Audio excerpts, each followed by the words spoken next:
दोस्तों, स्टडी विज्ञान प्रकाश के डेली करंट अफेयर सीरीज में आप सभी का हार्दिक स्वागत है। आज की तारीख है 22 मई। आइए स्टार्ट करते हैं आज के प्रश्न।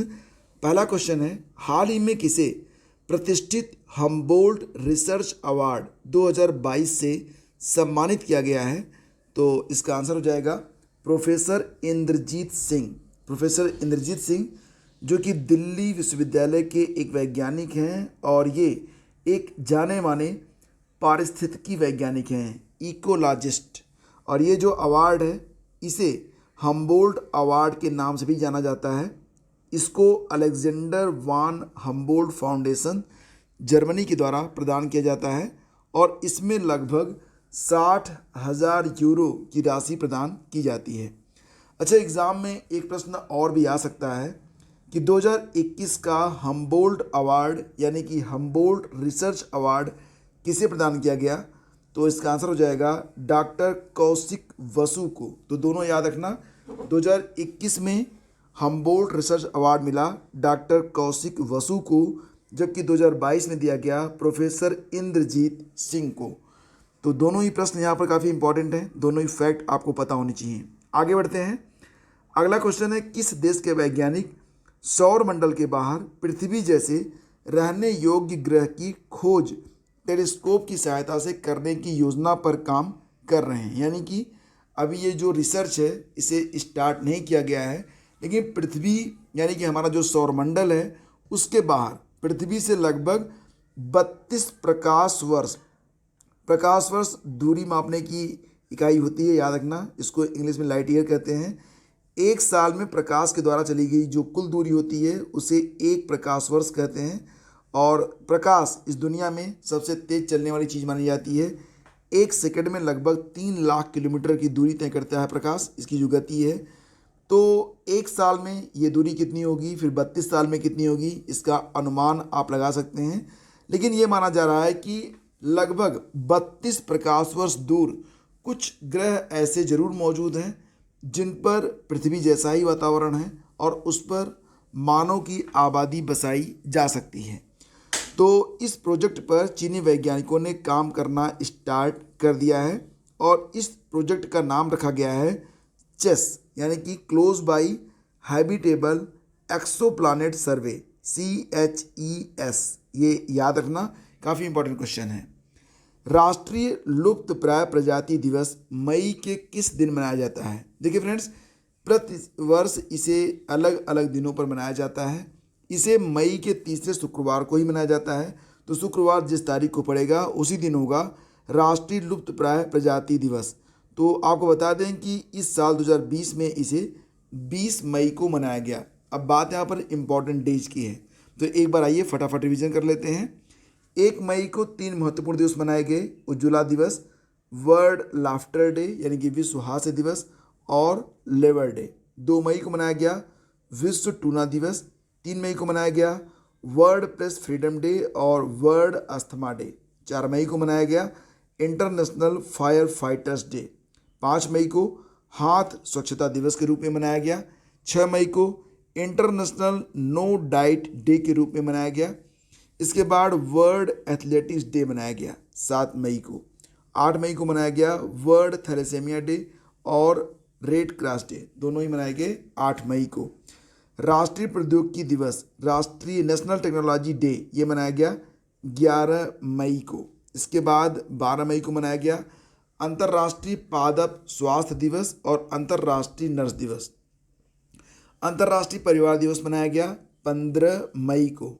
16 मई को मनाया गया इंटरनेशनल लाइट डे, सिक्किम का स्थापना दिवस और नेशनल डेंगू डे के रूप में 16 मई को मनाया गया। 17 मई को मनाया गया विश्व दूरसंचार और सूचना समाज दिवस, साथ ही साथ वर्ल्ड हाइपर टेंशन डे। 20 मई को क्या मनाया गया, विश्व मधुमक्खी दिवस, ये भी याद रखना। अब देखो, एक फिल्म के बारे में बात करेंगे। एक फिल्म आने वाली है Mujib, the making of a nation. तो ये जो फिल्म आ रही है Mujib the making of a nation, ये किन 2 देशों के बीच मिलकर बनाई जा रही है? तो इसका आंसर हो जाएगा भारत और बांग्लादेश मिलकर Mujib the making of a nation नामक फिल्म को बना रहे हैं। इसका निर्देशन कौन कर रहा है? श्याम बेनेगल कर रहे हैं। सूचना प्रसारण मंत्रालय, भारत सरकार और बांग्लादेश की सरकार मिलकर इस फिल्म को बना रहे हैं। और बांग्लादेश के बारे में बात करें तो ढाका राजधानी है और ढाका ही बिम्स्टेक का हेडक्वार्टर भी होता है। करेंसी चलती है वहाँ पर टका। प्रेसिडेंट कौन है? अब्दुल हमीद हैं।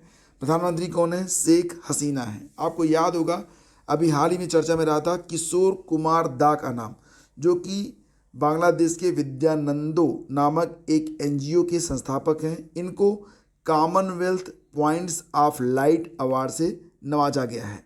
इसी के साथ UNEP United Nation environmental programme के द्वारा जारी नॉइज पोल्यूशन रिपोर्ट में टॉप पर है ढाका। ढाका जो कि बांग्लादेश की राजधानी है। और इस इंडेक्स में दूसरे स्थान पर है भारत का मुरादाबाद। आईक्यू एयर की विश्व वायु गुणवत्ता रिपोर्ट जो जारी हुई थी, इसके पहले जारी हुई थी, इसमें दुनिया का सबसे प्रदूषित देश माना गया था बांग्लादेश को। हालांकि भारत की स्थिति भी बहुत ही खराब है, भारत 5वें स्थान पर है। और आपको याद होगा कि भारत और बांग्लादेश मिलकर 6 दिसंबर को मनाते हैं मैत्री दिवस के रूप में। अगला क्वेश्चन है, वित्त वर्ष 2021-22 में भारत को किस देश से सबसे ज़्यादा एफडीआई प्राप्त हुआ है? तो याद रखना कि किस देश से, तो सिंगापुर से। आपको याद होना चाहिए फ्रेंड्स कि फाइनेंशियल ईयर 2022-23 में भारत को कुल कितना एफडीआई मिला है? 83.57 बिलियन डॉलर का। जबकि इसके पहले 2021-22 वित्त वर्ष में कुल जो एफडीआई मिला था भारत को वो था 81.97 बिलियन डॉलर। और 2022-23 में सबसे ज़्यादा 2021-22 में सबसे ज़्यादा जो एफडीआई मिला है वो हमें सिंगापुर से प्राप्त हुआ है। और अगर प्रश्न आया कि भारत में किस राज्य में सबसे ज़्यादा एफडीआई आया है, तो ये राज्य है कर्नाटक। अगला क्वेश्चन है, मुख्यमंत्री घर घर राशन योजना पर किस राज्य में सुप्रीम कोर्ट ने रोक लगा दी है? तो मुख्यमंत्री घर घर राशन योजना, यह योजना दिल्ली में चलाई जा रही थी और अब इस पर सुप्रीम कोर्ट ने रोक लगा दी है। अच्छा, दिल्ली के लेफ्टिनेंट गवर्नर अनिल बैजल ने अभी कुछ दिनों पहले इस्तीफा दे दिया था और दिल्ली के जो मुख्यमंत्री हैं, क्या नाम है? अरविंद केजरीवाल। अच्छा, आपको याद होगा कि एमएसएमई मिनिस्टर कौन है? नारायण राणे। उन्होंने हाल ही में खादी उत्कृष्टता केंद्र की स्थापना की है। कहाँ पर? दिल्ली में। मुख्यमंत्री मुफ्त सीवर कनेक्शन योजना स्टार्ट किया गया, कहाँ पर? दिल्ली में। हाल ही में प्रधानमंत्री मोदी ने प्रधानमंत्री संग्रहालय का उद्घाटन भी नई दिल्ली में किया है। दूसरे खेलो मास्टर्स गेम दिल्ली के त्यागराज स्टेडियम में हाल ही में संपन्न हुए। और जय भीम मुख्यमंत्री प्रतिभा विकास योजना नामक योजना जो है ये स्टार्ट की गई है नई दिल्ली में।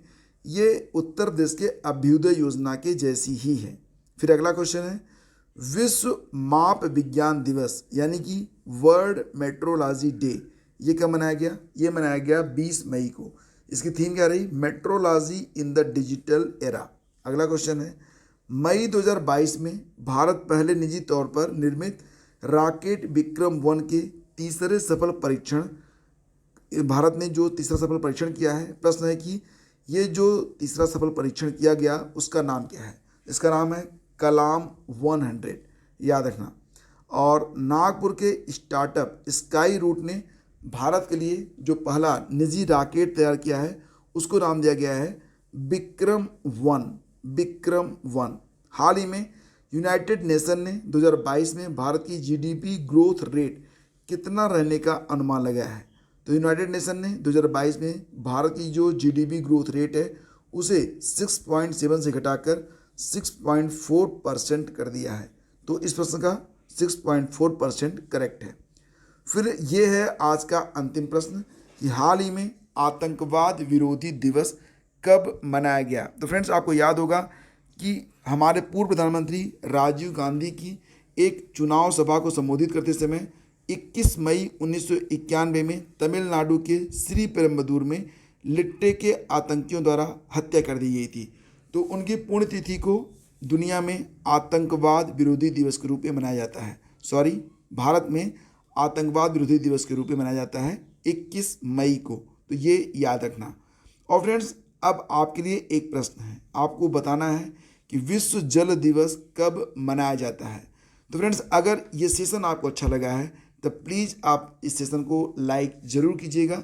और सबसे बड़ी बात कि इस सेशन को आपके हेल्प की आवश्यकता है, क्योंकि बहुत कम व्यूज़ मिलते हैं, लेकिन फिर भी ये सेशन नियमित तौर से आपके सामने है। अगर आप क्वालिटी को और इम्प्रूव करना चाहते हैं तो कुछ व्यूज़ जो कुछ भी आप दिलवा सकते हैं उस पर थोड़ा सा काम कीजिए।